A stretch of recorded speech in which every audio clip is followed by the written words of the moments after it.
Hello guys, in today's episode of Rolling Thoughts, you've heard that right. So there hasn't been much going on in the cycling world, so the focus for today is on something that has been going on TV, part of GCN and Eurosports collaboration.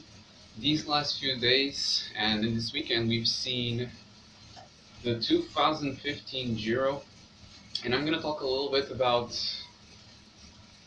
how did Contador actually win that race? How were there so many twists and turns? How were there so many huge gaps still until the very last day? It seemed undecided how much drama really did happen in there and how incredible that edition of the Giro was.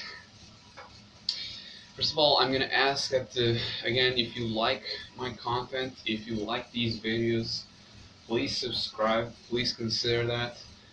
My goal is to make live streams here on YouTube, and subscribing is the single best help that I can get. With that said, let's head to the talking of today. Last episode I mentioned, well, the big topic was Chris Froome. Chris Froome out of Ineos. Is it real? Should it be talked about? I think I think it should absolutely be talked about, even the rumors, just because of the importance that Froome has in the peloton. Ever since there's been some interesting things I've read, both on Twitter and on sites. I focus a lot on Twitter. That's very true, but I legitimately find it a good source of information. People are very well informed. At least, well, some are very well informed, and it's a very open and easy place to access the news. Either ways, I've read something interesting on cycling news, if I'm not mistaken, the day after, or even on the day that I posted. And, well, it pretty much said what I said. I mean, there's really not any difference, except for some minor details. And the only one that I considered worthy of pointing out is something that I didn't know at the time, 3 days ago. Today is Monday the 18th. This is for clarification. There's a possibility of a British team coming through in 2021. That's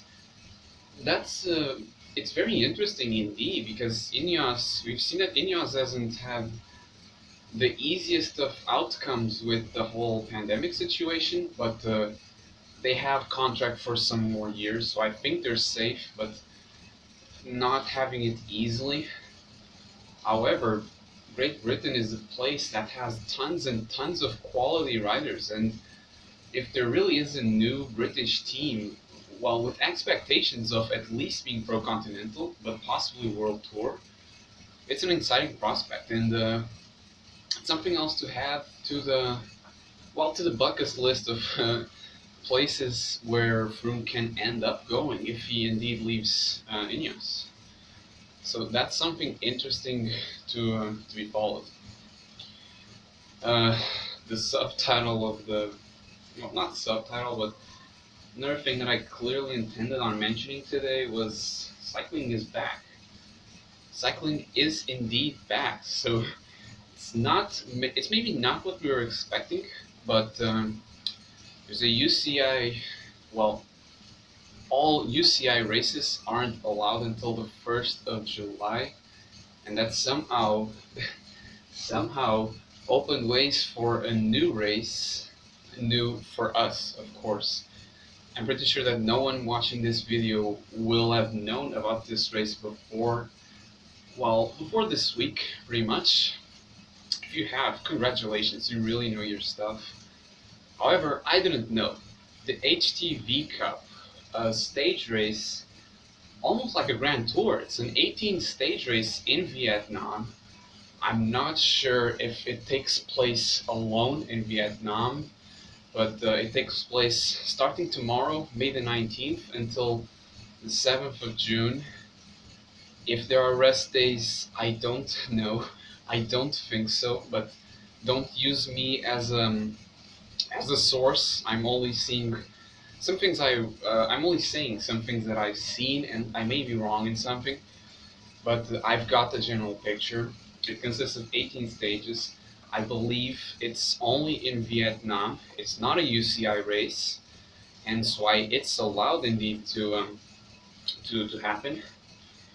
Uh, all the teams and riders live in Vietnam, and since it's an important thing to mention, Vietnam is one of the countries that has best dealt with the pandemic situation. They've had, if I'm not mistaken, less than 300 cases and 0 deaths, and the country is pretty much on its way of getting back to normal, which is amazing news. And it's gonna it's gonna it's gonna be great to to have something back. And the whole reason why I'm mentioning this is because I've seen somewhere that the race is gonna have both YouTube and Facebook broadcasts. So there's a legitimate chance, and I'm very hopeful. I'm confident that it's gonna happen. We're gonna have live cycling to watch again, starting tomorrow, which it's really exciting. And having such a big race, and the fact that we don't know the riders can make it, I'd say, even more exciting. Perhaps, you know, it's riders we don't know. We don't know what to expect. I personally don't know how the racing is in Vietnam. I have no idea, but I want to find out, and it's a great opportunity to really showcase and really making the best out of a bad situation. Um, I'll be leaving a link down below to an article on Cycling Weekly on the race itself, and I've tried to look for a race site, a race Facebook page, something. I haven't found anything actually, but if you have, please leave it down below. I would be thrilled to see if the race has a page of itself where you can see with even more detail what's going to happen, who is there, who can we look out for actually, because I have no idea. And it would be awesome to have, well, basically everyone in the cycling world unite and focus on this race. Maybe make it something big that it could have never been without a situation like this.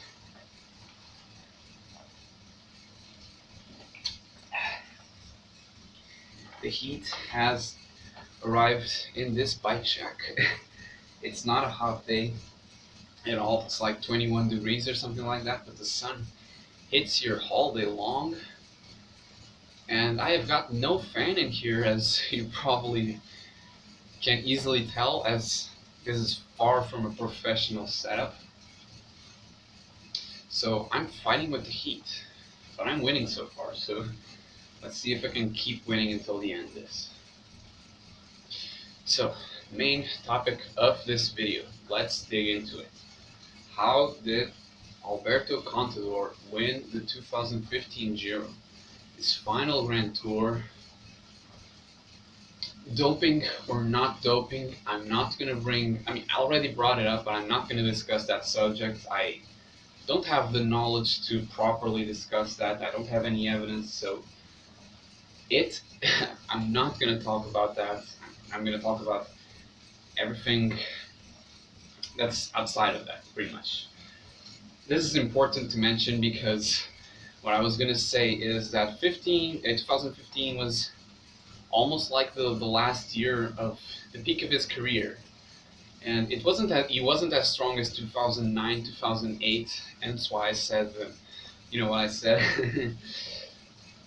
But he had just came from a win in the 2014 Vuelta, very convincing over Chris Froome, who was already a big rider at the time. He was already one of the big guns of the entire peloton, no doubt. And he went on to the 2015 Giro as possibly the main favorite, but with a lot of competition. Richie Porte from Team Sky having his big opportunity to lead the team in the Grand Tour.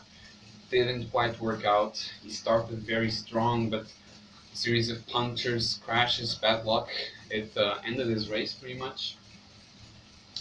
And there's some minor riders in there of big quality. Ryder Edgedal, Rigoberto Urán, Stephen Kruijswijk, but all of them have lapses at some time during the race, so they weren't threats to the overall win.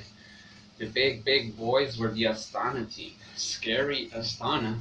That 2015 Giro is one that's never gonna leave my memory because of this such aggressive race that Astana put on.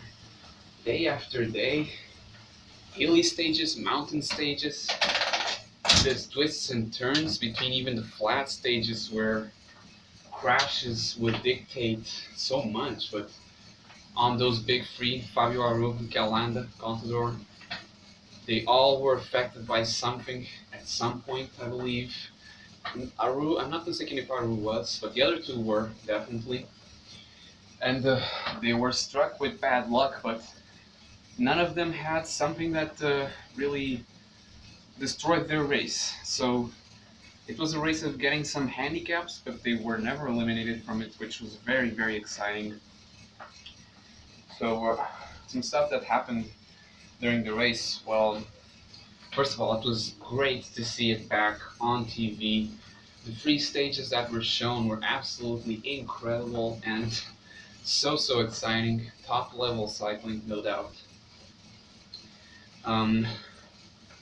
The overall, okay, so I've done a little research, I've done a little snooping around. It was 5 years ago. My memory didn't match perfectly, so I've done some looking around. How were those three riders that finished on the podium racing before the Giro? So Contador had won a stage in Andalusia, that infamous edition. He was racing against Froome, and he raced Tirreno Adriatico and Catalunya beforehand. He didn't race in April at all, and the same was with Fabio Aru. He raced Paris-Nice and Catalunya, and no more racing until the Giro. It's very interesting, definitely, because big riders don't do that anymore, and it's surprising to me because most Grand Tour contenders, I mean, all of them pretty much, they race at least once, 1 month beforehand to the race, and it didn't happen in this case. Maybe it was because of maybe it was a plan to try to peak for the third week, but as we've seen in the race, that didn't really happen. So it's really interesting. So Mikel Landa was kind of the opposite. He started his season in Catalonia, and then he went on to win a stage in Basque Country and was second in Trentino, which is now the Tour of the Alps. Coming into the race, there was a team time trial. There were very little differences between the three of them. In stage 4 to La Spezia, the one that we've seen some days ago, Friday if I'm not mistaken, Aru had attacked with Contador and Port. Landa lost 42 seconds to the three of them in there. The next day to Abetone,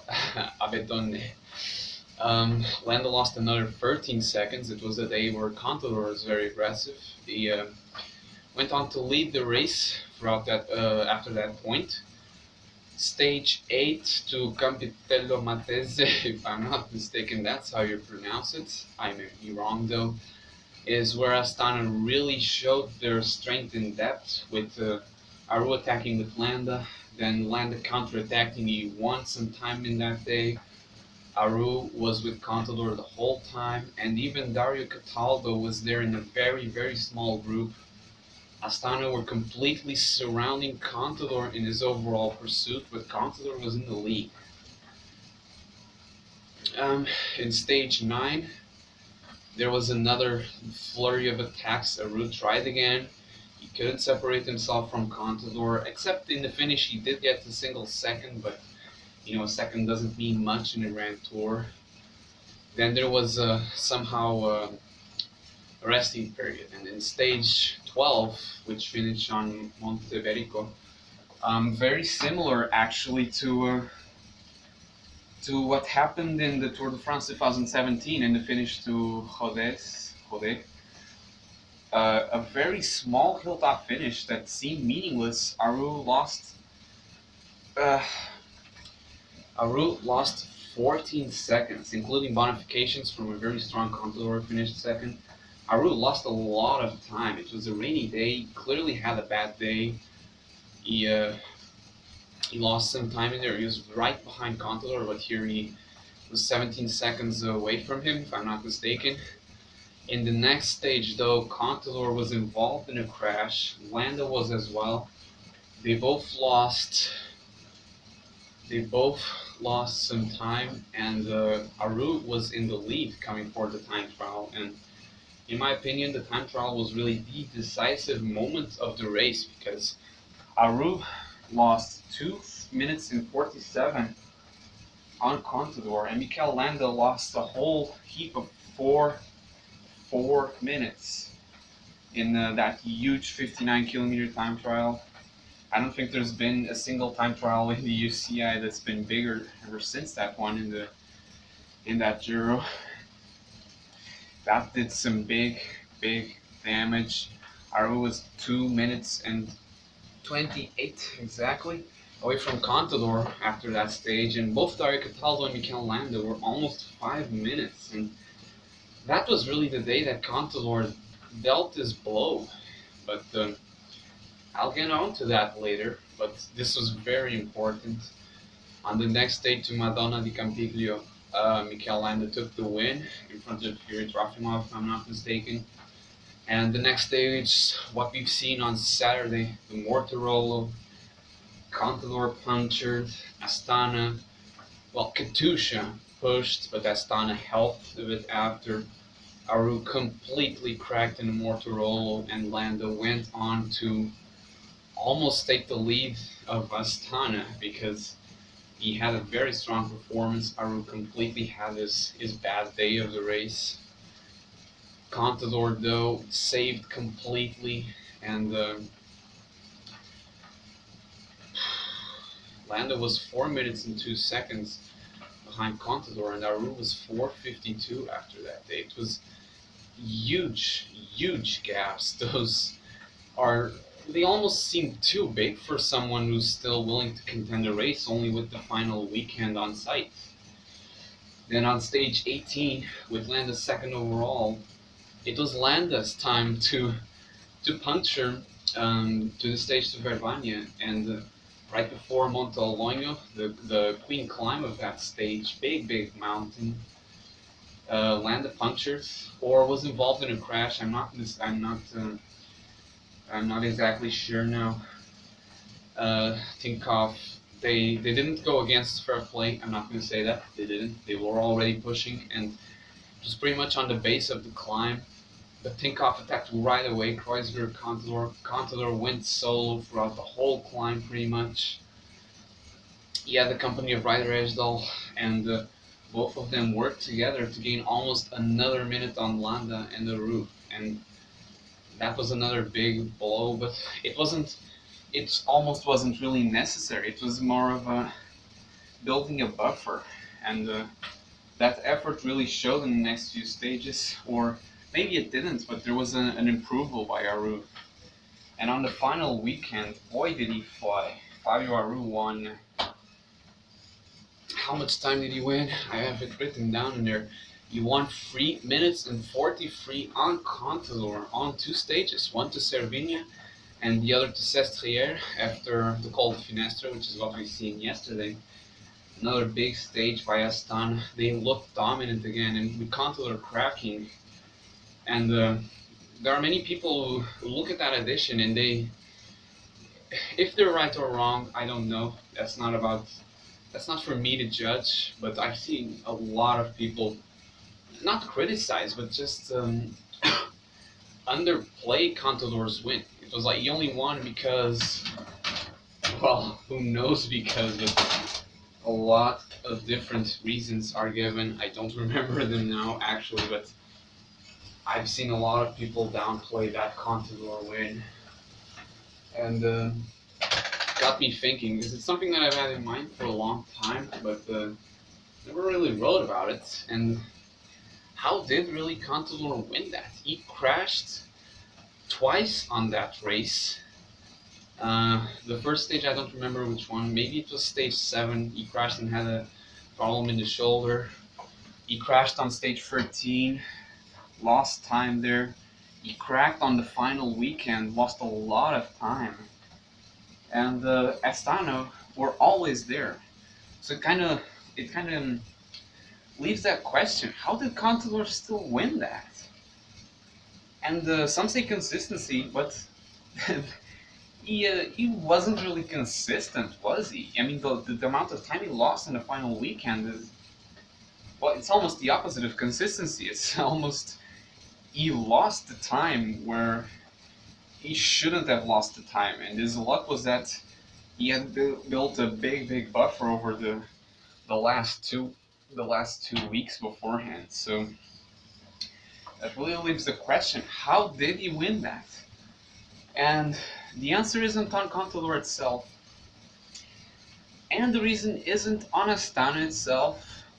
My opinion is that Contador won that Giro because Fabio Aru has some problems dealing with pressure. Maybe an anticlimax answer, maybe a climatic answer. You're the one who has to interpret that. But I have zero doubts that that's why Contador won, because Fabio Aru in the first week was so strong. And he was matched by Contador in fourth the whole way, pretty much. He had distance landed. He was stronger than him at that point. And in that final weekend, in stage 19 and 20, he was the strongest. He was the strongest climber. So if he was the strongest climber in the first week, almost, and he was definitely the one in the third week, the time he's won, he's had Landa helping, but he's had the legs. He really had the legs, and he started off the Giro very strong, and he finished off very strong. So how didn't he win? Such a strong team, such a strong rival, which was really what injured his confidence. Contador managed to win that because Astana's aggressive racing is exactly what Contador likes.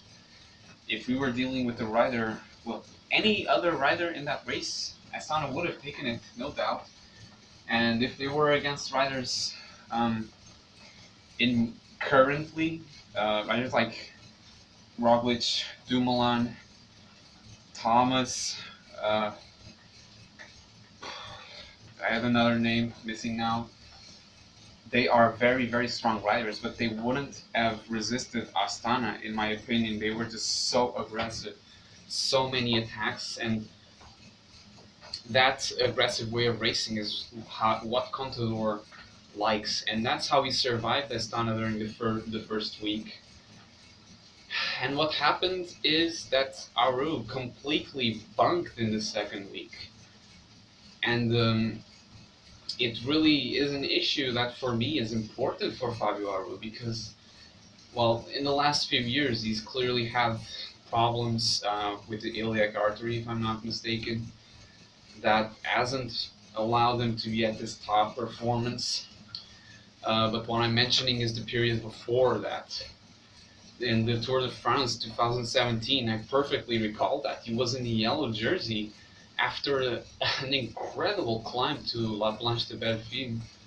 He was in the yellow jersey, and in such a small hilltop finish in the town of Rodez in the Massif Central, he lost like half a minute. He lost the jersey, he completely bumped in there, and I was shocked at the time, but it recalled, like in Monteverdico, it was the same. I don't know how, but in those two small hilltop finishes, he lost so much time, and maybe it was a blow to the confidence.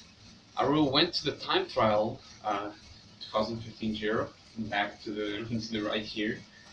He lost so much time in there, and it seemed like in the next stage, when Astana were pushing the pace and Contador was left behind, Aru was just too excited. He couldn't keep himself under control, and he felt the pressure, like, this is where I need to gain time on Contador, and completely blew it. In the single best opportunity that he had to win time on Contador, he failed, he flopped. And it's almost as if magically, when he couldn't win the Giro anymore in that final weekend, he was like, okay, like, I've got nothing to lose. He was on the attack and attack and attack again. And he won two stages magnificently. And it's almost as if there was no lapse in there. It's just pressure. Aru couldn't deal with the pressure, and completely caused him to fail when he needed the most.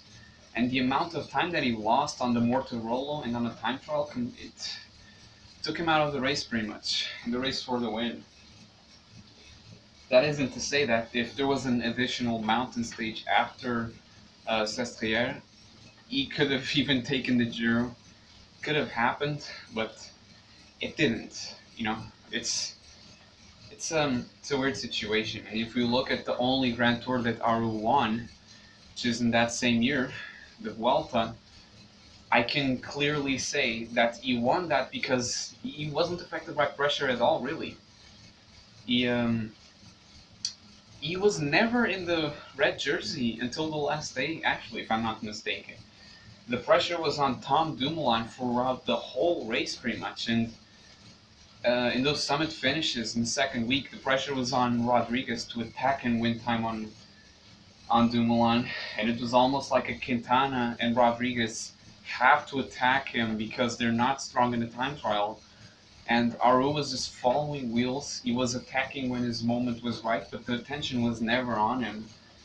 And in that final day, Dumoulin was the one to crack, and Aru was in the best position to take the lead, and he won. And it's such a pity because Aru is such a strong rider at his best. Seeing him ride in 2015, in 2016 he targeted the Tour. He had a bad day, if I'm not mistaken, in the final week, and he finished inside the top 10, but not a flashy result. Then in 2017, he looked so strong I think the Dauphiné. You already showed it. He won the Italian national championships in an amazing fashion. In the first week of the Tour, he was flying. But the weight of having a yellow jersey may be too much for some riders, and I think Fabio Aru is one of them. And Contador was a super experienced rider. He's won several Grand Tours. He knew how to deal with that. Aru couldn't. And Contador wasn't consistent, but that wasn't the explanation. I mean, my reason is that Fabio Aru was just very inconsistent. There were so many inconsistencies. Kruijswijk, Esdal, they had such bad times during that 2015 Giro, but they finished so strong that their GC was high up there. And Aru somewhat had the same, and Landa, the time trial completely killed him off, as it still does nowadays. So that's pretty much my conclusion from that Giro. It was an amazing race. Contador wasn't consistent. He's an amazing rider under pressure, and that's why he won. Combination of Aru not being able to deal with the pressure, Contador is. It's all in the head. The head is the reason why that happened. Amazing race.